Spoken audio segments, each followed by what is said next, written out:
Boa tarde, Diego. Boa tarde, professora. Boa tarde a todos que estão nos ouvindo. Diego, é curioso, né, o que a gente está vendo aí nessas discussões no Congresso e no Executivo, porque se a gente for lembrar, essa semana começou no domingo, numa reunião que o ministro Fernando Haddad foi até a residência oficial da Câmara dos Deputados, né, e o presidente Hugo Mota estava lá também, o presidente do Senado, Davi Alcolumbre, e ele foi anunciar justamente essas novas medidas porque ele tinha, o governo tinha anunciado um decreto de mudanças no IOF que tinha justamente caído mal no Congresso, porque não fomos informados sobre o conteúdo dessa medida.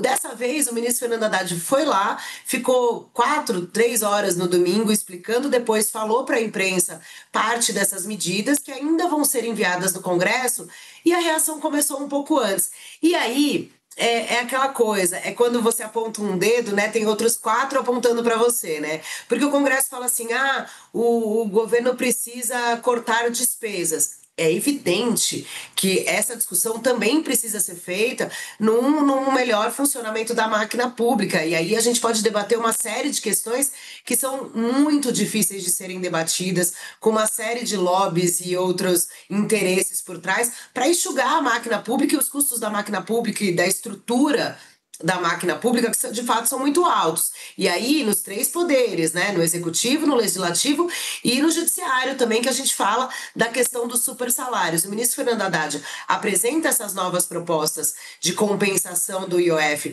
pelo lado da arrecadação, que podemos discutir, o Congresso vai discutir sobre elas, mas ele estava ali conversando com elas, com os líderes, quando ele apresentou, e com os presidentes das duas casas.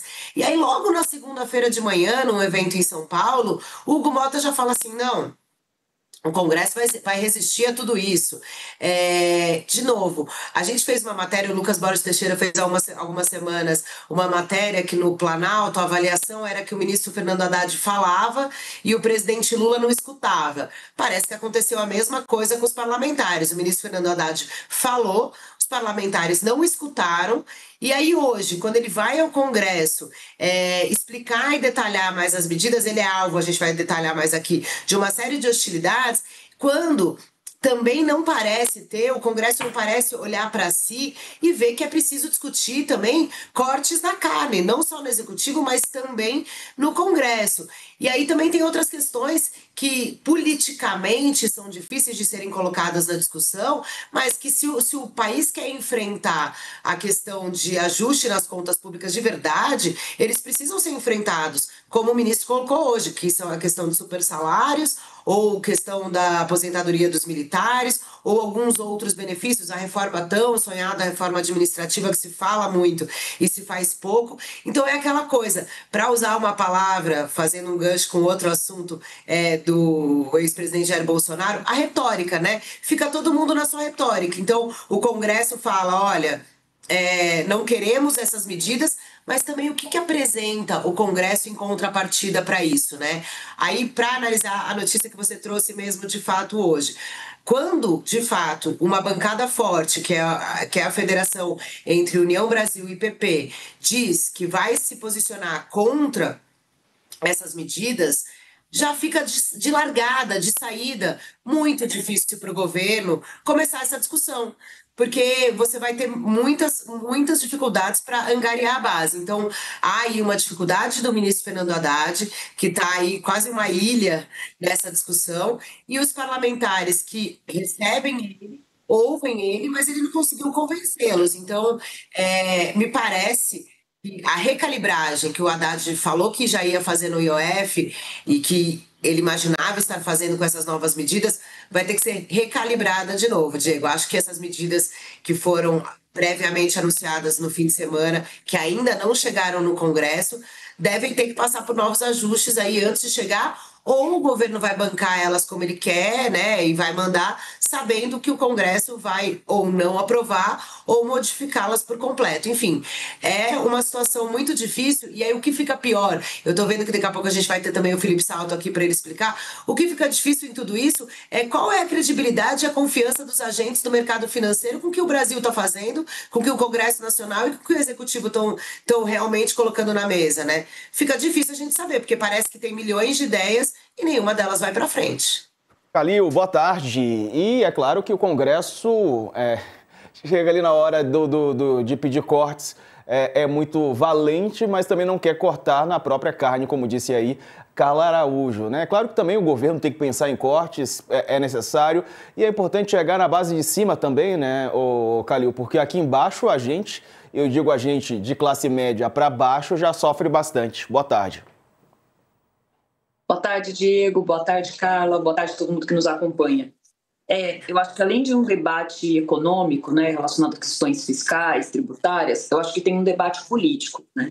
A Carla trouxe um dado importante, que é a seguinte: na apresentação do IOF, né, então considerando que essa agora é uma, digamos, contraproposta, né, depois da recusa, da aceite, né, da possibilidade de IOF, o que acaba acontecendo é o seguinte: foi muito falado na época que não houve diálogo, né? Que o Haddad apresentou uma proposta, não falou com o Banco Central, não falou com o Congresso de maneira mais ampla. E agora ele fez isso. E uma coisa que está acontecendo, que já não é a primeira vez, digamos, posições que são ambíguas do Hugo Mota, né? Então, o Hugo Mota sinaliza uma coisa, depois ele toma outra posição. Ele faz um determinado acordo e depois ele muda. E foi isso que está acontecendo agora, exatamente isso que ele fez, porque o Hugo Mota sinalizou como uma proposta que seria bem-vinda, que seria bem recebida, e depois acabou recuando agora e dizendo que isso não vai, digamos, ressoar bem no Congresso, que isso não é bem-vindo. Então, ou seja, o Hugo Mota está numa posição que eu acho que ele vai mostrando uma certa, digamos, falta de comando, digamos assim, em relação à sua casa, e isso é ruim para todo mundo, porque fica difícil ter diálogos. E vale lembrar que não é a primeira vez que a gente tem pessoas do governo, ministros, que passam por situações muito constrangedoras, né, no Congresso. Vale lembrar também que aconteceu recentemente a mesma coisa, ou de uma maneira parecida, né, mais grave no caso com Marina Silva, quando ela foi recebida no Senado, né? Então, ou seja, a gente tem um clima aí que ele está muito complicado em relação à maneira como a Câmara e o Senado têm recebido ministros, têm recebido o Executivo. E também tem essas questões dos avanços e recuos do Hugo Mota e toda a dificuldade, como a Carla falou e você comentou, que corte de gastos tem que ser, enfim, de maneira conjunta, né? E o que a gente tem visto é o Congresso apontando para o Executivo, dizendo que o Executivo precisa cortar gastos, mas até então nenhuma medida especificamente do Congresso em relação a corte de gastos, né? E o presidente da Câmara, Hugo Mota, disse hoje que as medidas apresentadas pelo ministro Haddad como alternativa ao aumento do IOF devem ter reação ruim no Congresso. Vamos ouvir o que ele disse? Veja aí. Nós temos que entender que apresentar o setor produtivo, qualquer solução que venha a trazer aumento de tributos, aumento de impostos, sem o governo apresentar o mínimo dever de casa do ponto de vista do corte de gastos, isso não será bem aceito nem pelo setor produtivo, nem pelo Poder Legislativo, e isso tem sido registrado com muita tranquilidade, com muita franqueza de quem quer ajudar o Brasil. Eu não estou à frente da presidência da Câmara para servir a projeto político de ninguém. Acho que a responsabilidade que nós temos nesse cargo é garantirmos ao país a condição dele crescer, dele prosperar. Vou chamar para cá o Felipe Salto, que é colunista do UOL, também economista-chefe da Warren. Felipe, boa tarde. E aí, como é que você vê esse debate, né? O governo apresentando propostas, a Câmara dizendo que não vai aceitar, mas também não oferecendo muito do outro lado, né, de um contraponto. E aí, como resolver, né, esse impasse? Uma boa tarde para você. Boa tarde, Diego. Boa tarde a todas também e todos que estão nos assistindo.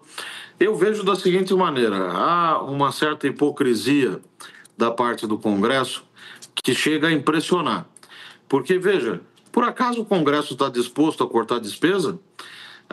Tem PEC para tratar da questão da reforma administrativa à disposição do presidente da Câmara. Tem projeto tramitando na Câmara dos Deputados para limitar os supersalários. O próprio presidente da Câmara pode, por exemplo, sugerir a algum parlamentar da confiança dele que apresente uma PEC para tratar das questões que ele julga que tem que tratar, por exemplo, de gastos obrigatórios, vinculações, gastos indexados ao salário mínimo. A questão que se coloca é se há de fato essa disposição. Claro que não há. Até porque discutir gastos significa discutir também as emendas parlamentares. As emendas ganharam uma proporção de 52 bilhões de reais para o ano que vem já, e que correspondem, esses montantes, a 1/4. Quer dizer, dividindo a pizza em 4 pedaços, um pedaço inteiro vai para essas emendas parlamentares, se a gente considerar as chamadas despesas discricionárias, né, que são as despesas livres.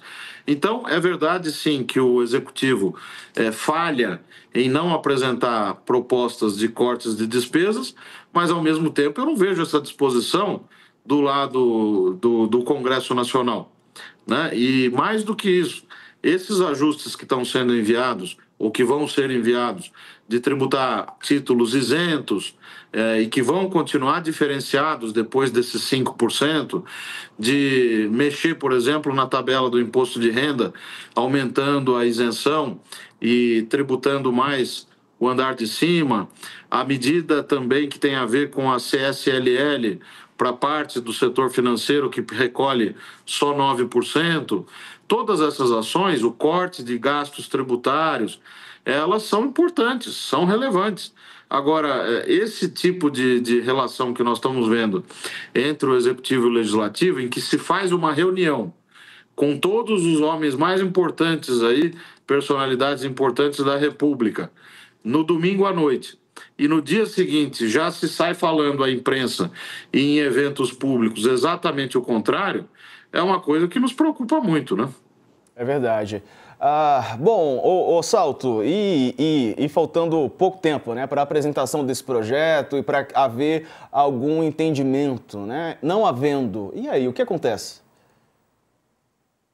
O que acontece é que nós estamos numa situação fiscal em que a dívida pública está numa trajetória de crescimento e essa trajetória vai piorar.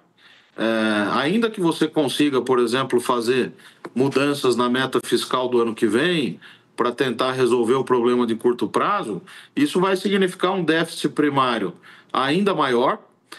Lembrando que o déficit agregado, quando você coloca a conta de juros, está em 8% do PIB, um dos maiores do mundo, né? Estados Unidos, por exemplo, tem déficit de 6,4% do PIB, incluindo os juros.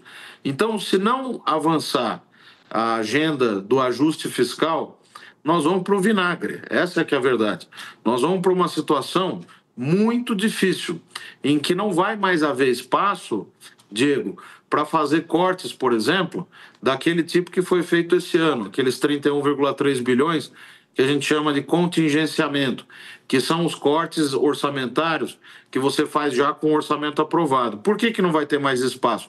Porque no ano que vem, pelas nossas contas aqui na Warren, se você fizer isso, e a necessidade é de mais de 50 bilhões, você coloca em risco o funcionamento da máquina pública. Quer dizer, você ficaria com um nível de despesas de custeio da máquina tão baixo que uma série de políticas públicas teriam que ser interrompidas nesse cenário.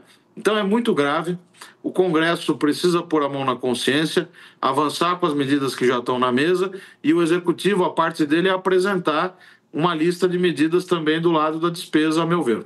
Tá certo. Felipe Salto, obrigado, amigo, pela participação conosco. Um abraço para você, boa tarde. Eu que agradeço, boa tarde a vocês.